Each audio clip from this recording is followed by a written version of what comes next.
Hello friends, welcome to channel mister வாதி. ரொம்ப நாளுக்கு அப்புறம் மறுபடியும் சந்திப்பதில் மகிழ்ச்சி. இன்னைக்கு வந்து ஒரு சயின்ஸ் ரிலேட்டடான ரெண்டு முக்கியமான டாபிக்ஸ் பார்க்க போகிறோம். பொதுவாக சயின்ஸ் பொறுத்த வரைக்கும் ஸ்கெப்டிசிசம் அப்படிங்கிறது முக்கியம். அதாவது கேள்வி ஞானம், எல்லாத்துக்கும் கேள்வி கேட்கறது. இது ஏன் இப்படி ஒர்க் ஆகுது, இது ஏன் இப்படி இருக்கு, இதுக்கு பேர் என்ன, இந்த பிரின்சிபல் பேர் என்ன, இந்த தியரி பேர் என்ன, இந்த தியரி சொல்ற ப்ராக்டிக்கல் அப்ளிகேஷன்ஸ் என்னென்ன அப்படிங்கிற மாதிரி நிறைய விஷயங்கள் இருக்கு.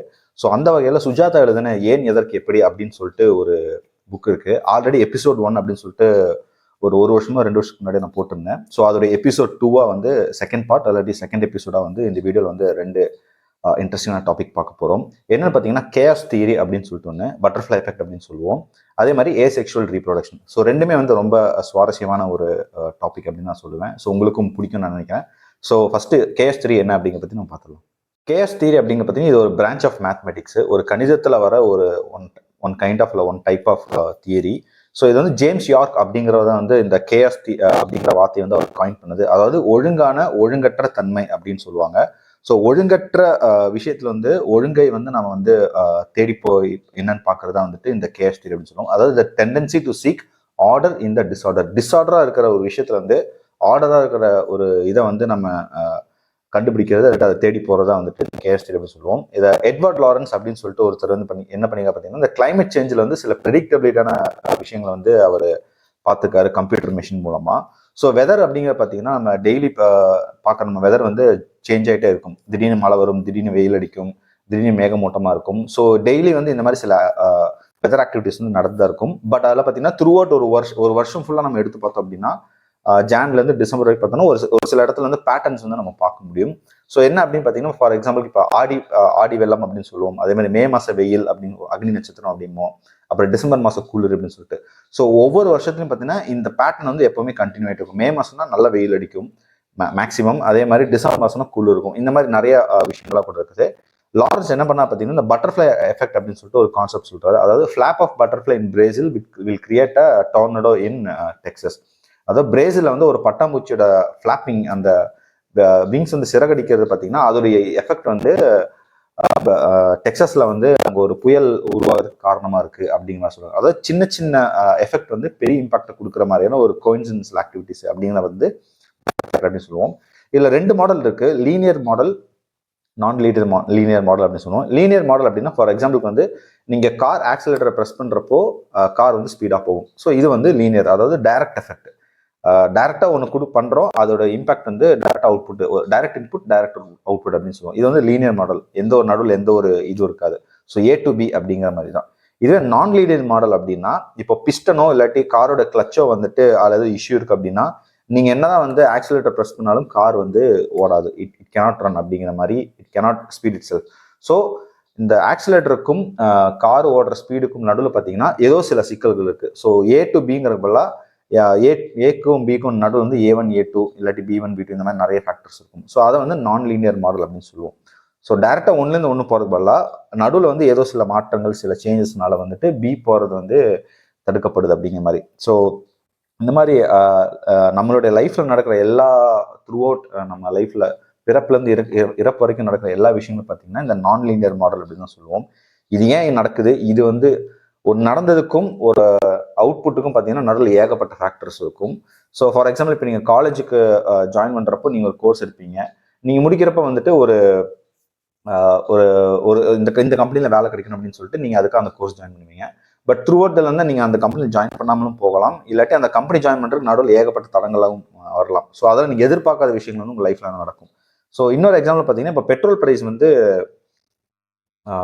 அதோடைய இம்பேக்ட் வந்து பார்த்தீங்கன்னா தக்காளி விலையுடைய அந்த ரைஸ் வந்து இருக்குங்க அப்படின்னு சொல்றாங்க ஒரு எக்ஸாம்பிளுக்கு. ஸோ ஃபார் எக்ஸாம்பிள் இப்போ யூஎஸ்ல வந்து ஒரு ஈராக் மேலே வந்து வார் இருக்குது அப்படின்னா, ஸோ அங்கே வந்து இந்த ஆயில் ப்ரைஸ் வந்து பயங்கரமாக அந்த ஃப்ளக்சுவேஷன் இருக்கும். அதனால டிரான்ஸ்போர்ட்டேஷன் வந்து அஃபெக்ட் ஆகுது. டிரான்ஸ்போர்ட்டேஷனால தக்காளியோட விலைவாசி வந்து ஏறுது. ஸோ பெட்ரோலுக்கும் தக்காளி விலைக்கும் இருக்கிற அந்த ஒரு லிங்க் பார்த்தீங்கன்னா இந்த மாதிரி நடுவில் நிறைய விஷயங்கள், வார்னு ஒன்று, டிரான்ஸ்போர்ட்டேஷன், இந்த மாதிரி நிறைய ஃபேக்டர்ஸ்ல வருது.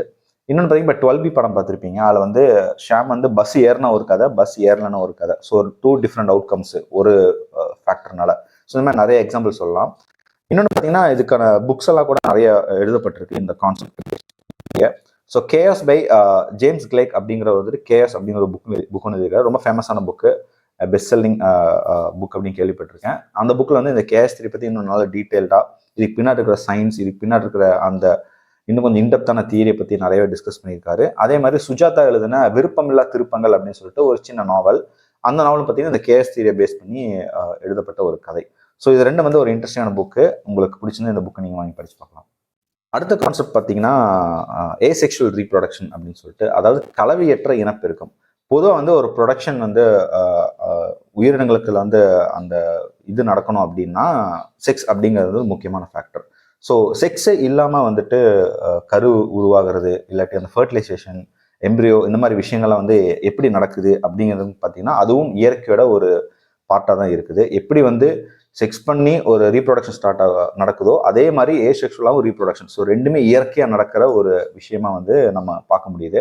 இப்போ சடனாக பார்த்தீங்கன்னா நம்ம ஹியூமன் மனிதர்களை பொறுத்த வரைக்கும் பார்த்தீங்கன்னா நமக்கு வந்து இந்த ஹார்மோன் செக்ரீஷன் தான் ரொம்ப முக்கியமான விஷயம். இந்த ஹார்மோன் வந்து அந்த சுரப்பிகள் வந்து சுரக்கலை அப்படின்னா சடனாக ஸ்டாப் ஆயிடுச்சுன்னா என்ன நடக்கும் அப்படின்னு சொல்லிட்டு ஒரு கொஷின் நமக்கு வரலாம். இப்போ ஃபார் எக்ஸாம்பிள் பார்த்தீங்கன்னா ஸ்டெராய்டு ஹார்மோன்ஸ் அப்படின்னு சொல்லிட்டு சொல்லுவோம். இப்போ நம்மளுடைய உடம்புல பார்த்தீங்கன்னா இந்த ஸ்டெராய்டு ஹார்மோன்ஸ் தான் வந்துட்டு இந்த செக்ஷுவல் அண்ட் ரீப்ரொடக்டிவ் டெவலப்மெண்ட் வந்து ரெஸ்பான்சிபிளாக இருக்குது, முக்கிய காரணமாக இருக்குது. இந்த ஸ்டெராய்டு ஹார்மோன்ஸ் பார்த்தீங்கன்னா ஆண்களுக்கு வந்து பார்த்தீங்கன்னா டெஸ்டோஸ்டெரான் அப்படின்னு சொல்லுவோம். இந்த டெஸ்டோஸ்டெரான் அப்படிங்கிற இந்த ஹார்மோன் ஆண்களுக்கானது பார்த்தீங்கன்னா நம்மளுக்கு ஸ்பெர்ம் கவுண்ட், அதாவது விந்து உற்பத்தி, நம்மளுக்கு மசில் க்ரோத்து, அப்புறம் செக்ஸ் ட்ரைவ், இந்த மாதிரி விஷயங்கள், இந்த மாதிரி ஃபேக்டர்ஸ்ல வந்து முக்கியமாக வந்து இந்த ஹார்மோன் வந்து ப்ளே பண்ணுது. பெண்களுக்கு பார்த்தீங்கன்னா 2 ஹார்மோன்ஸ் இருக்குது. ஒன்று எஸ்ட்ரோஜன், இன்னொன்று ப்ரொஜெஸ்டரோன் அப்படின்னு சொல்லிட்டு. எஸ்ட்ரோஜன் பார்த்தீங்கன்னா இந்த மென்ஸ்ட்ரல் சைக்கிள், அதாவது மாதவிடாய், அப்புறம் அவங்களுடைய போன் எலும்பு அந்த சக்தி, அந்த டென்சிட்டி, அவங்களுக்கான செக்ஷுவல் டிசைர், இதெல்லாம் பார்த்தீங்கன்னா எஸ்ட்ரோஜன் பார்த்துக்கும். ப்ரொஜெஸ்டரோன் அப்படிங்கிற இன்னொரு ஹார்மோன் பார்த்தீங்கன்னா பிரெக்னன்சிக்கு வந்து கர்ப்பப்பையை வந்து ப்ரிப்பேர் பண்ணும், ரெடி பண்ணி வைக்கும். அந்த கர்ப்பப்பை வந்து பிரெக்னன்சிக்கு வந்து ரெடி பண்ணி வைக்கிற ஒரு முக்கியமான ஒரு hormone. It plays a vital role அப்படின்னு சொல்லணும். ஸோ கர்ப்பத்திற்கு வந்து கர்ப்பப்பையை தயார் செய்யும் நிலையில வைக்கிற ஒரு முக்கியமான ஹார்மோன் வந்து இந்த. ஸோ இந்த மாதிரி நிறைய ஃபேக்டர்ஸ் பார்த்தீங்கன்னா இந்த ஹார்மோன்ஸ் வந்து இவ்வளோ முக்கியமான விஷயங்கள்லாம் பண்ணுது. இப்போ இது எல்லாமே பார்த்தீங்கன்னா மென்க்கும் விமென்க்கு வந்து இது ஸ்டாப் ஆகுது அப்படின்னா இந்த மாதவிடாய் வராது, மீசம் முளைக்காது, இந்த செக்ஷுவல் டிரைவ் எதுவுமே இருக்காது, கலவி ஆசை அப்படிங்கிறது வந்துட்டு கண்டிப்பாக இருக்காது. ஸோ நோ செக்ஷுவலிட்டி அப்படின்னா நோ ஃபர்டிலிட்டி அப்படின்னு தான் சொல்லலாம். ஒருவேளை இந்த ரீப்ரொடக்ஷன் வந்து பாசிபிளா வித்தவுட் செக்ஸ் அப்படிங்கிறத வந்து நான் சொல்கிறேன் இந்த ஏசெக்சுவல் ரீப்ரொடக்ஷன் அப்படிங்கிற பார்ட். இது வந்து இருக்கா அப்படின்னு பார்த்தீங்கன்னா இயற்கையாகவே இருக்குது. பட் மனிதருக்கு மத்தியில் இல்லை, சில உயிரினங்கள், அதாவது பிளான்ஸ் அண்ட் அனிமல்ஸில் வந்துட்டு இருக்குது. ஃபார் எக்ஸாம்பிள் பார்த்தீங்கன்னா இப்போ நம்ம காய்கறிகள் பார்த்தீங்கன்னா இந்த இஞ்சி, ஆனியன், அதுக்கப்புறம் பொட்டேட்டோ, இந்த உருளைக்கிழங்கு, இதெல்லாம் பார்த்தீங்கன்னா ஏசெக்சுவல் ரீப்ரொடக்ஷன் வகையில் உருவாகிற காய்கறிகள். அதே மாதிரி அனிமல்ஸ் இல்லாட்டி அந்த இன்செக்ட்ஸ் அந்த வகையில் பார்த்தோம்னா அனிலைட் வார்ம்ஸ் அப்படிங்கிற புழுவும் சரி, சீ ஸ்டார்ஸு, அதுக்கப்புறம் ஃபங்கஸ் அப்படிங்கிற பூஞ்சைகள், இதெல்லாம் பார்த்தீங்கன்னா ஏசெக்சுவல் ரீப்ரொடக்ஷன் மூலமாக உருவாகிறது.